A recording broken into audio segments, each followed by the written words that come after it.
traitement potentiel des maladies dont on parle pour le futur? Je crois on a on bute sur la difficulté que Nathalie a soulevée tout à l'heure, c'est-à-dire que si on arrive à empêcher l'évolution et l'installation de la maladie, c'est déjà un grand succès. Arriver à revenir en arrière chez des enfants qui ont des lésions qui évoluent depuis plusieurs années,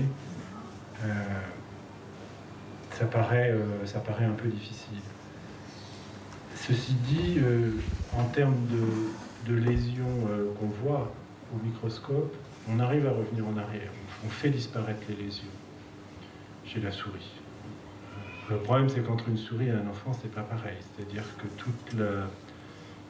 tout l'apprentissage qui aurait dû être fait, toute la mise en forme du savoir dans le cerveau, même si on arrivait à figer l'évolution de l'installation des dégâts, j'imagine mal comment on pourrait arriver à refaire l'histoire qui n'a pas eu lieu.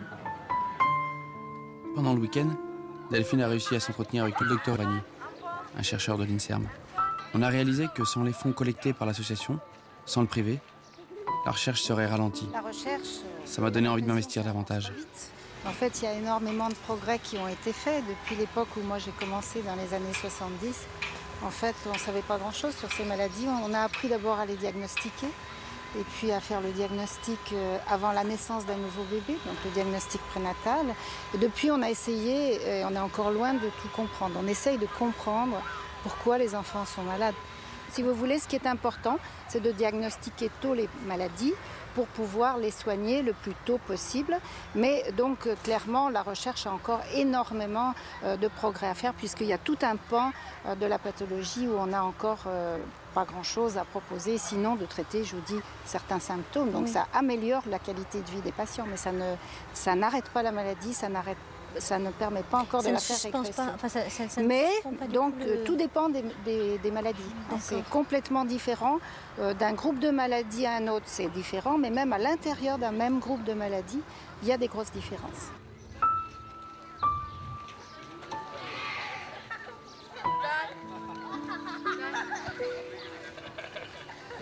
Et comment les associations elles peuvent concrètement vous aider? Comment ça se passe, votre relation avec elles? Comment l'un l'autre vous arrivez à vous aider en fait? Les associations nous aident à double titre. Donc d'une part parce que les associations nous permettent de nous mettre en relation avec beaucoup de patients et de familles, ce qui permet de faire avancer certaines hypothèses que l'on a sur la recherche. Et par ailleurs, donc, si la recherche publique, et moi je fais partie d'un organisme public, n'était pas également aidée par le privé, eh bien on avancerait beaucoup plus lentement. À Nouan, nous avons retrouvé le docteur Héron. Nous avons pu causer de Marie, de son suivi médical. Elle nous a parlé de consultations multidisciplinaires. Elle nous a conseillé le docteur Guffon à Lyon, plus près de chez nous.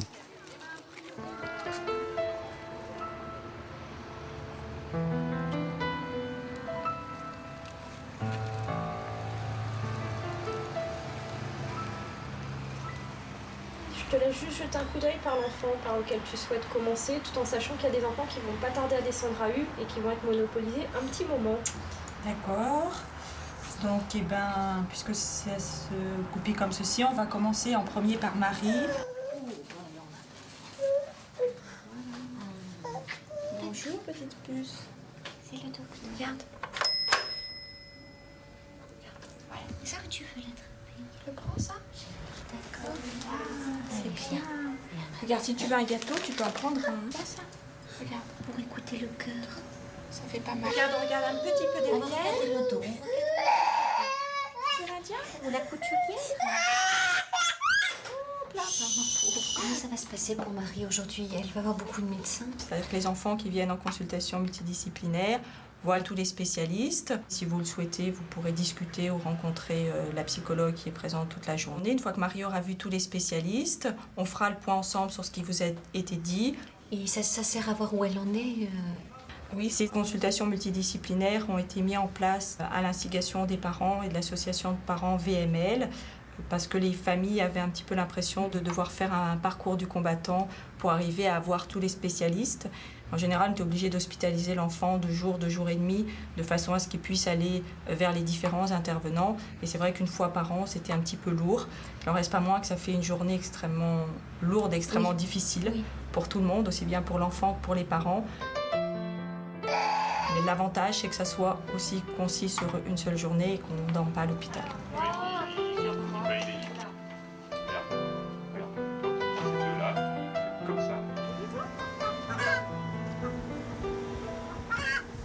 Lazare, Anne et Jean-Paul sont arrivés. Bonjour. Avez-vous fait bon voyage? Delphine et Vincent sont là? Non, vous êtes les premiers, ils ne sont pas encore arrivés. Nicolas?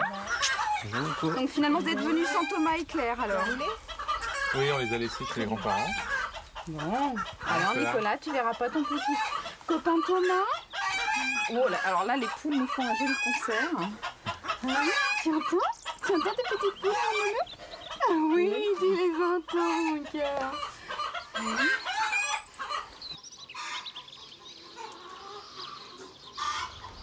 Donc voici notre tas de bouchons. C'est la récolte d'à peu près 1 mois et demi, 2 mois. C'est impressionnant.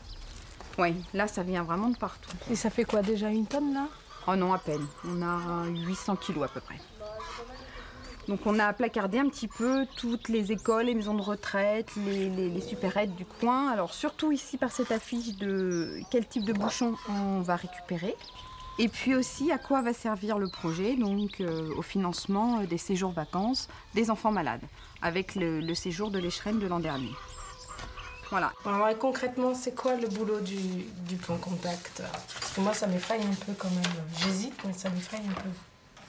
Non, faut pas que ça t'effraie. C'est un bon moyen d'expliquer... Ah, merci Mylène.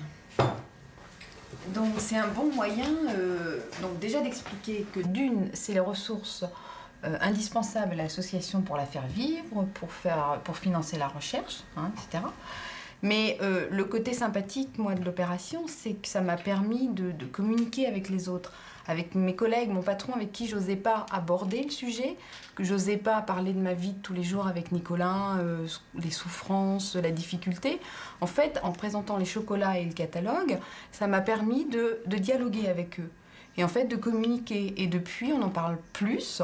Et chaque année, au moment des chocolats, bah, c'est une nouvelle façon, parce qu'eux aussi, ils n'osent pas te demander toujours est-ce que ça va bon, c'est gênant aussi pour les gens de l'extérieur. Ils ne savent pas comment t'aborder. Et là, tu leur ouvres une porte pour arriver à communiquer. À Lazare, tant que j'y pense, on a reçu une lettre de Paul il a fait une lettre pour sa fille et j'aimerais bien que tu lises cette lettre. Je pense qu'on va la publier dans le prochain pour eux. Ah, merci. Ah, tiens, c'est Delphine et Vincent. Ah oui, bah, Delphine et Vincent aussi sont prêts aussi à prendre un point contact chocolat. Bonjour. Bonjour Lazare. Soyez les bienvenus. Bonjour Lazare. Si vous pouvez rentrer ici. Bonjour. Bonjour. Ah bon, on vous attendait. Bonjour. Bonjour. Vous avez fait bonne route? Oui, il y a pas de mal à trouver. Si tu veux, ce qui m'a vraiment poussée à rentrer dans le conseil, c'est que Nicolas, la progression de la maladie avançait. Et j'ai vraiment l'impression d'être à un stade où je suis à côté de lui et je regarde faire la maladie et ça, je supporte plus. Je comprends. Et donc, du coup, je me dis, en me battant vraiment au niveau du conseil d'administration, en allant vraiment au cœur, j'ai l'impression de faire encore plus. Moi, j'ai peur de ne pas arriver à concilier le boulot, Marie.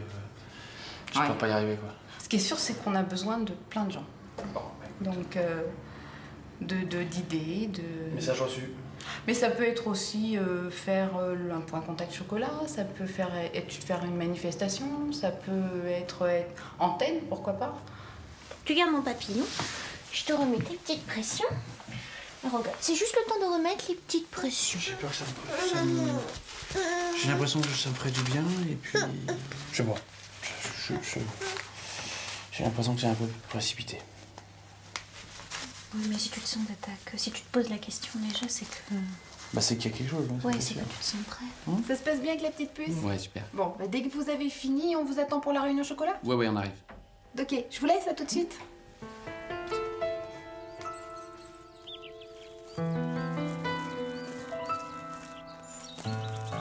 Ma chérie, j'aurais aimé te garder à nos côtés, pour te cajoler, te rendre l'amour que je lisais dans tes yeux.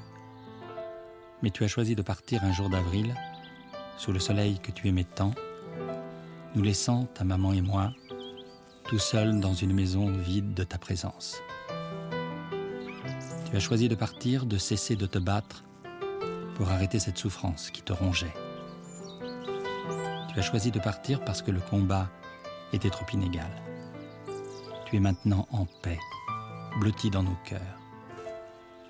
Mais je veux que tu saches que ton passage si court, beaucoup trop court, sur cette terre, aura éveillé chez tous ceux qui t'ont rencontré, soigné, aimé comme leur propre enfant, une envie de refuser l'inacceptable. Ton papa.